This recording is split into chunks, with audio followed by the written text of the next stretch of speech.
Kill me! I'm here! Kill me!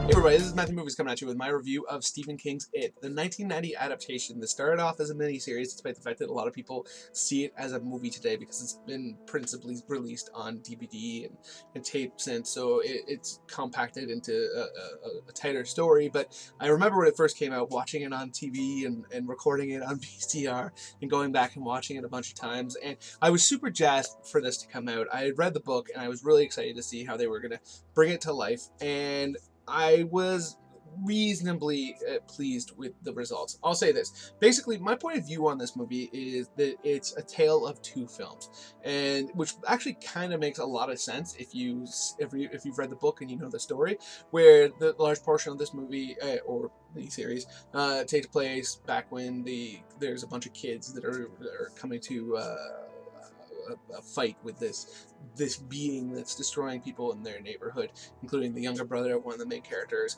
And then it takes place years later when they're all adults and they come back because they realize that they didn't do as good a job as they thought, and they want to destroy it once and for all. And the stuff with the adults is almost all kind of crap in my view. And it sucks to say that because there are some actors in this that, as adults, that I actually really like a lot. Like, I remember watching Harry Anderson on Night Court back in the day and thinking the guy was hilarious.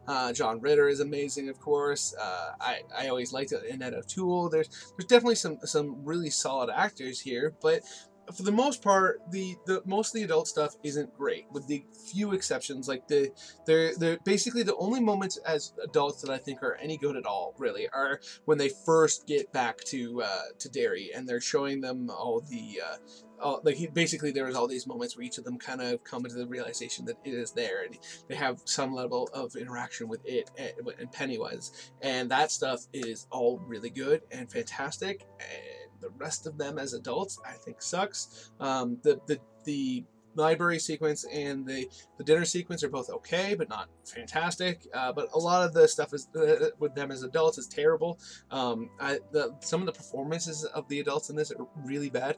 Like there's a girlfriend of one of the main characters that is in this, and it's like this seems like a French actress. And she gives one of the most wooden performances I've ever seen. I don't know how she got hired to play that role. And it's like anything else. You don't know if it's the problem of the actress or the way she was directed or written or what have you. But whatever the problem was, I don't know how it wasn't fixed, because she is horrible. So she's very bland and very wooden in every line that she gives, and it just takes away from it completely.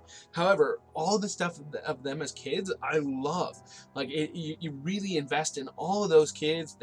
There's all these great moments. There's really scary scenes too. Like to me, the scariest scene in this movie by far, and I'll say it's a movie from here on out, but you know it started out as a miniseries. But anyways, the scariest scene from this movie by far is a sequence with them in the woods when they're looking at a photograph. And if you've seen this, you know what I'm talking about. And it's just such a fearsome idea, because I always find one of the scariest things is the idea of you're doing something really mundane, like looking out your window, and then all of a sudden you see something that puts something that all of us do and basically shifts it. So instead of it being this really mundane and tedious, or it might be interesting or whatever, but everyday experience, and makes it fearsome. And I think that scene is so effective, and it makes you kind of, as somebody who's watching something on your screen, like you really jump. I love that sequence. And then Jonathan Brandis, an actor who unfortunately ended up taking his own life some years later, I thought he was great in it.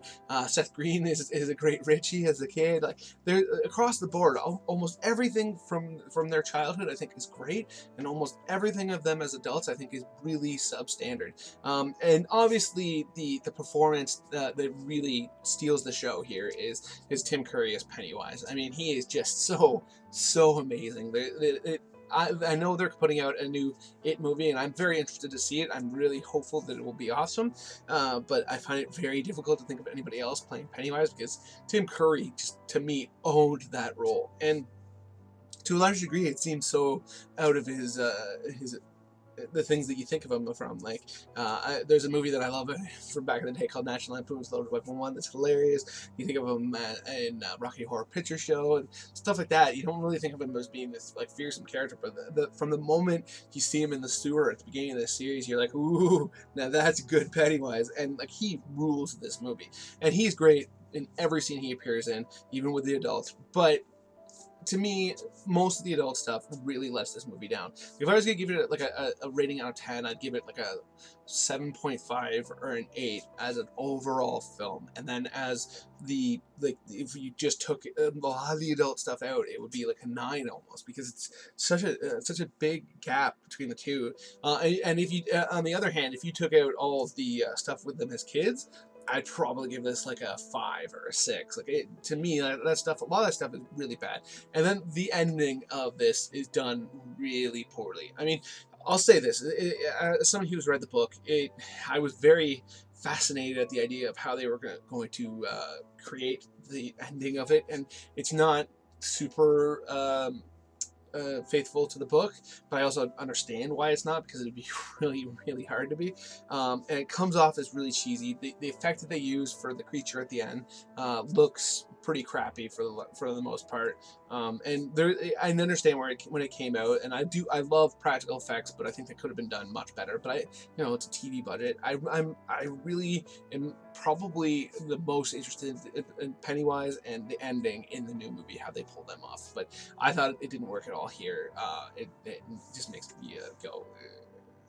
But overall, I own this movie. I really want to get it on Blu-ray. In fact, I recently entered a giveaway to try to get it on Blu-ray, because the parts that I like, I love. But it's just a very imperfect film. So those are my thoughts on it. Let me know in the comments below what you think. Please hit that like button, hit that share button. That makes it much more likely that people who otherwise don't know about my channel will find out about it. And it would just absolutely mean the world to me. And if you're new here, please hit that subscribe button, hit that notification bell. I love talking to people about the things I'm passionate about, and movies and TV, and it would just mean the world to me if you stuck around. Let me know what you thought. We could have a discourse, and you don't have to agree with me. I love hearing other people's opinions, and it just would absolutely mean the world to me. Other than that, have yourself a nice day.